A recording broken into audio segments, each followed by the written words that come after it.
Presumed next NASA Administrator Jared Isaacman was asked some tough questions today by the Senate during his NASA confirmation hearing. We have known for months that the Trump administration has nominated and wants Jared Isaacman, the commander of Inspiration 4 and Polaris Dawn, to be the next NASA Administrator. But it was only recently that Jared Isaacman got a confirmation hearing date, and that was today. Senators asked him some questions about his priorities on NASA and NASA's direction, the Artemis Moon to Mars program and whether or not that needs to be shifted to a Mars program, the International Space Station and whether it needs to be deorbited early, various science programs, and even some perceived conflicts of interest with Jared Isaacman's close association with SpaceX and Elon Musk. Present in the hearing today were quite a number of astronauts in the audience. There were astronauts from NASA's Artemis II program. There were astronauts from Jared's first mission, Inspiration 4, as well as his second mission. And I have to say, anytime you have 10 astronauts in the room, this may be the most badass assemblage at a commerce hearing that I've seen. And I believe there were actually 11 astronauts in that room, at least. Now, here's where I have to admit that I do have a bias toward Jared Isaacman. I've been a fan of him ever since I heard about Inspiration 4. Before his mission, he was gracious enough to let me interview him for my book, Becoming Off-Worldly. I love that he is so devoted to and has donated hundreds of millions of dollars to St. Jude's Children's Research Hospital. But I also think he's a good choice as NASA Administrator because he's not hyper-partisan. So if you look at a lot of the picks during this Trump administration, they are very, very partisan. And this one took us by surprise. I actually did a video on that if you want to watch that here about why this was quite an unusual but inspired choice. Jared has so much experience with spaceflight, being a private astronaut himself, being the commander of private missions. I know some of my colleagues have thought that a private mission doesn't count, but these are not suborbital missions. These are multi-day missions that he was the commander for to make sure that he and his fellow crewmates were alive, and conducted the mission safely for the benefit of advancing spaceflight. He did not have to do a private spacewalk, but he chose to. So I actually am a big fan of him, which is why it was hard to watch some parts of this hearing where things maybe weren't done as well as they could have been. What is a hearing on NASA if not a chance for the politicians to say that they want to support NASA and space exploration to beat China to the moon? China has said that they will put a man on the moon by 2030. And that they will build a permanent lunar base there along with Russia by 2035. Based on how quickly they have already progressed, I think it is quite possible that China reaches those milestones sooner than those dates, and indeed that China reaches the moon before the end of President Trump's current term. Mr. Isaacman, if China beats us to the moon, what consequences might America face? Mr. Chairman, I really appreciate that question, and I couldn't agree more with all of your commentary, sir, including in your opening remarks. We certainly cannot lose. If we do not lead the way and we're following, we may be following forever, and the consequence of which could be extraordinary. The number one topic during this entire hearing was the emphasis of going to the moon first over Mars. If you recall, I have been a skeptic when it comes to the idea that going to the moon was a dead idea under Trump or under this second Trump administration, and that all the moon missions would be canceled and that we would be going to Mars instead. I never thought that would happen. And what I knew what was going to happen is that Congress is going to push back. That is what they do. It is a balances situation where the president or the presidential administration can say what direction they want to go in, but it is up to Congress to fund things and to enact laws. Many times, multiple times during this hearing, Jared Isaacman was asked his opinion about going to the moon and then going to Mars. And he had an interesting twist on it. American astronauts will lead the way in the ultimate high ground of space.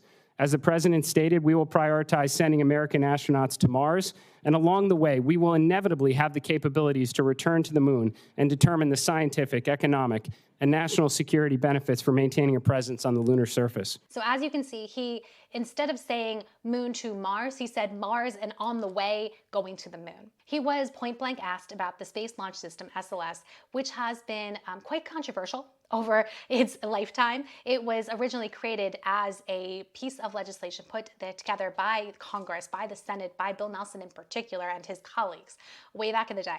And so the Congress has decided, or had decided, that they wanted a giant rocket that would be a government-run rocket that would save jobs, that would create jobs in certain key congressional districts. And I'm not making this up. This is not my personal opinion. This is actually in the legislation if you would like to read it. SLS right now is the only means of carrying astronauts safely to the cislunar space, let's say, because it can't get astronauts to the surface. Unfortunately, like, as much as I want to be a fan of SLS, it eats up so much budget and it is so slow. If it was expensive and quick, like, that would be one thing. If it was, cheap and slow, that's not great, but okay. It is so expensive and so slow. So my personal opinion is that it is not our way forward.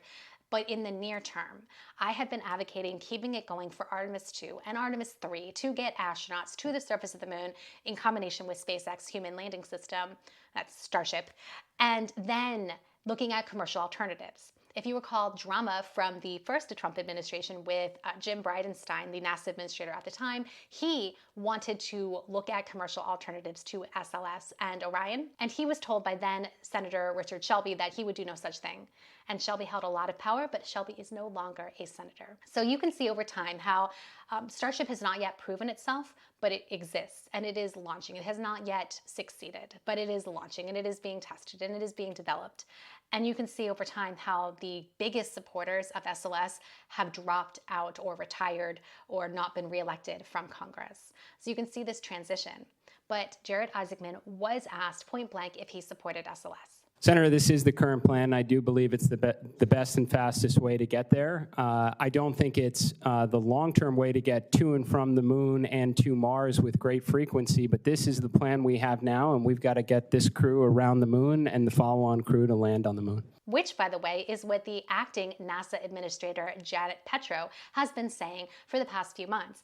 Keep Artemis 2, keep Artemis 3, and then reevaluate SLS and Orion for Artemis 4 and beyond. And if you want to hear more about my opinions about Artemis, I actually did a whole video. You can check that out next. If that happens, by the way, if there's only 3 Artemis missions with SLS, that contradicts what NASA was saying in 2019 during the first Trump administration, where they wanted to buy up to 10 flights from Boeing of SLS. So up to 10 Artemis missions using SLS back in 2019, back just 5 years ago during the first Trump administration. So quite a lot changes over time. And yet not a lot changes over time, because as was mentioned in the hearing multiple times by Jared Isaacman, it has been the plan of NASA for decades to go to the moon, return to the moon, and then go to Mars and beyond. But when asked about going to the moon and going to Mars, he doubled down. Senator, to be clear, I certainly hope in the future that we have lots of space stations, a full lunar outpost, a Mars outpost, and we're pushing even beyond that. I'm just saying we need to get back to the moon. We need to figure out why we need to be there, and I certainly hope there is a reason.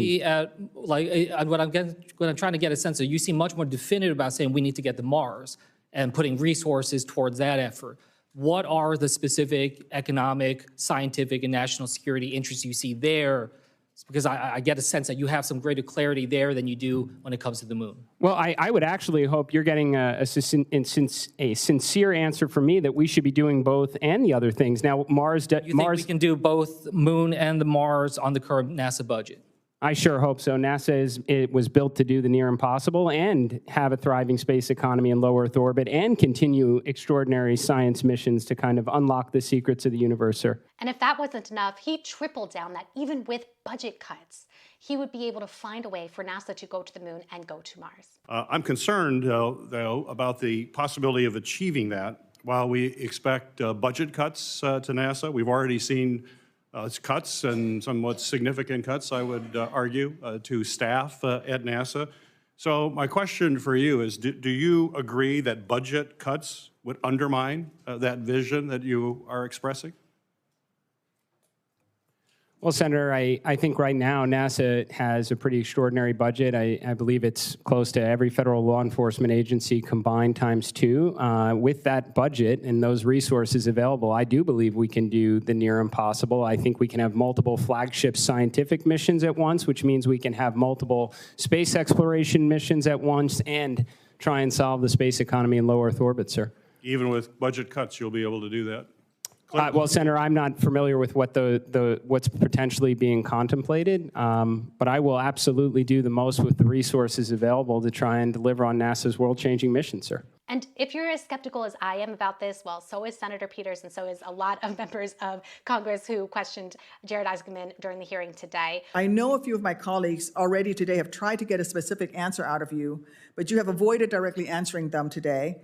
So I ask again, Mr. Isaacman, do you support maintaining NASA's long-term mission to maintain a human activity on the moon?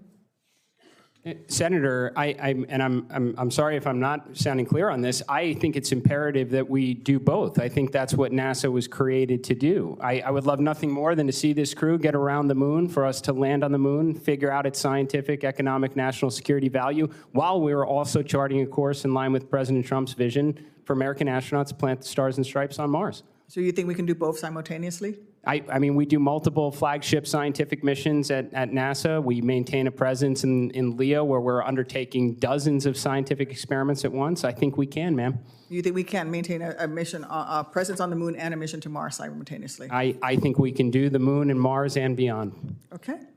And then Senator Ted Cruz kept going back to what the law states, because he has been in Congress for quite some time. He helped write a lot of these laws. He championed a lot of these laws about NASA in particular. And he said that the law states that there must be a human presence either on the surface of the moon or in cislunar space, and asked Jared Isaacman if he'd follow the law. So you're describing Gateway as over budget and behind schedule. I will say there's a long history in NASA of administrations coming in and canceling programs and causing massive delays. Barack Obama did that with Constellation, and NASA struggled for years as a consequence. As administrator, are you going to cancel the Gateway program? Senator, I have no intention as of now to say that I would cancel any program. I need to, if I'm confirmed, get in the job and understand where things are at. I want to assure you and this committee that I want to see America win and succeed and lead in space, whether that be the moon, Mars, low Earth orbit, and beyond. I do not want to see us come in second place, and I certainly don't want to see the right-hand side of that poster you put up, sir. So I want to ask you again, because you've said you'll follow the law, are you committed to a sustained human presence in cislunar space or on the moon? And that is federal statute. Senator, if that is the law, then I'm committed to it. So enough about that. Let's talk about something closer to home, which is the International Space Station. Recently, Elon Musk had stated that he thinks that the ISS should be retired earlier than 2030. I did a video on that if you are curious. And they wanted to know, the senators wanted to know, what does Jared Isaacman think? When it comes to the International Space Station, what is your perceived timeline there in terms of when we should be starting to bring that down? Well, Senator, first of all, I don't know of any reason why we should be bringing it down before what's currently scheduled. What I do think we need to do is maximize its remaining life, get as much of the high potential science and research to the station, figure out what that space economy is, so when the day does come to hand it off to the commercial LEO destinations, they are in a financially, self-sustaining type way. Mr. Isaacman, do you believe there's still utility in maintaining a U.S. presence on the ISS at least through 2030 as currently planned? Senator, as I mentioned in my prepared remarks, I think we need to use up every bit of life that's remaining on the International Space Station so we can crack the code on the space economy and better hand off those responsibilities to commercial industry. I am familiar with Mr. Musk's remarks in that. I do think he is a very accomplished entrepreneur. I would like to understand his rationale behind that. Which, by the way, as someone who has worked on ISS payloads as my first full-time job, I completely agree. I'm going to be very sad to see ISS go, but we should make full use of it while we have it and then transition to commercial LEO destinations, or whatever you want to call them, commercial space stations. There were some questions that Jared Isaacman didn't quite answer. He dodged a few questions. There was some tense moments with Senator Duckworth about whether or not he would obey a directive from the president that was unconstitutional or illegal. And he didn't give a yes or no answer, but he kept saying that he would follow the law. But the real tense parts, there was a question about whether or not he would close any of the 10 NASA centers. Now, NASA has a number of facilities around the country on purpose because NASA wants the support of a number of congressional districts and senators around the country. And so the 10 healthy centers kind of mentality is pretty crucial to NASA's political strategy. And there was talk under under Elon Musk's influence that maybe we should close, maybe NASA should close some of those centers or facilities. And well, Jared wasn't really willing to answer the question. Do you commit not to closing any of the NASA's 10 centers or divesting from critical infrastructure without the expressed authorization of Congress? Senator, you absolutely have my commitment to work alongside Congress. I think NASA is going to require the best and brightest from across the nation and all of our critical infrastructure in order to achieve its mission to do the near impossible for all humankind. Do you see any reason to close these 10 centers? Senator, there's only so much that I can be briefed on in advance of this opportunity. I fully expect to roll up my sleeves and determine, where all of our best resources are, so we can get back to achieving the mission as quickly as possible. So, we'll see what that means. And the biggest, tensest moment, though, came when directly asked if Elon Musk was in the room with him when he had his meeting with President Trump about his nomination as NASA Administrator. You have deep personal and financial ties to Elon Musk. You have invested tens of millions of dollars in SpaceX. You have paid millions of dollars to SpaceX for 2 private space flights. Your payments company, Shift4, has an ongoing, quotes, global strategic partnership with Starlink worth millions each year. And according to a recent Wall Street Journal report, Musk personally asked you to lead NASA. Given SpaceX's significant interest before NASA, you can understand why the public would be concerned about conflicts of interest here. So let's try to set a few things straight. I understand that you met with Elon Musk at Mar-a-Lago in late 2024. Is that correct? No, Senator. I was in Mar-a-Lago to be interviewed by the President of the United States. So you did not meet with Elon Musk at Mar-a-Lago?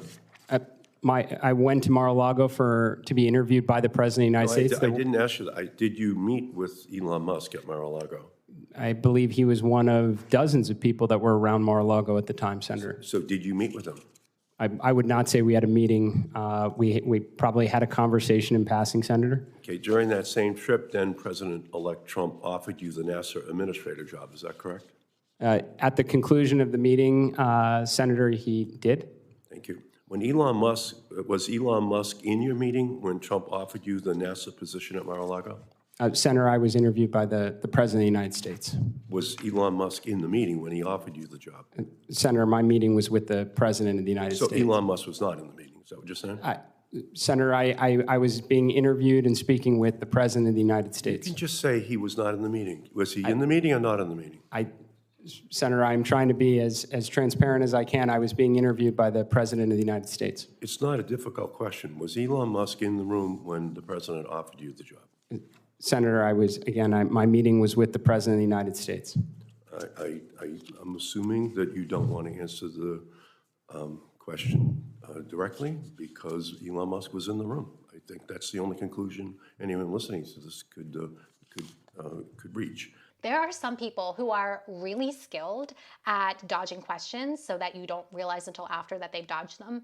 It seems that Jared Isaacman is like me in that he is not skilled in this area at all. Personally, I would have just said I declined to answer the question, but apparently he got advice from legal counsel to answer it in the way of just repeating it over and over again and hoping they're satisfied when they're clearly not satisfied with repeating a non-answer. Now, you might ask, though, what the relevance of the question was. I think that maybe the senators were trying to gauge how much influence Elon Musk has over the next NASA administrator, whether or not the next NASA administrator will be a man of his own, or will he just be following Elon Musk, or whether he'll just be following Trump. But I also don't think that his dodging of these questions is going to prevent him from being voted as next NASA administrator. I think that there's pretty overwhelming support for him as NASA administrator throughout the entire space community. Very few people that I've seen have actual real concerns about Jared Isaacman and what he would do as NASA administrator. I think the moment of truth will come when the vote happens. That'll happen probably later this month or next month, and we see Jared Isaacman in action. What we see in terms of how he interacts with the Trump administration and how he interacts with Congress. The previous two NASA administrators, that's Bill Nelson and Jim Bridenstine, they were both politicians. I know Jim would call himself a pilot first, but he was also a congressman. But because they both had political understanding, political finesse skill, they were able to converse with Congress a lot more easily than, let's say, a technocrat like Mike Griffin was. But maybe there's some truth that an entrepreneur like Jared Isaacman will do things even better. And I think also a good deputy. I've heard no one talk about any names for deputy NASA administrator. Who will that be? I think good leadership at NASA with Jared, who has that political experience, will be super helpful for him in leading the way forward with NASA. It's going to be a tough time. Regardless of what he says, I don't think anyone truly believes that he can go to the moon and go to Mars and do all the things with the current NASA budget, let alone a budget cut. So let me know in the comments if you think that he can accomplish this. And also if you want to know more about the Trump, yeah, I have a cat in here because he kept yelling at the door. If you want to know more about the Trump administration's priorities when it comes to space and space exploration in NASA, watch this video next.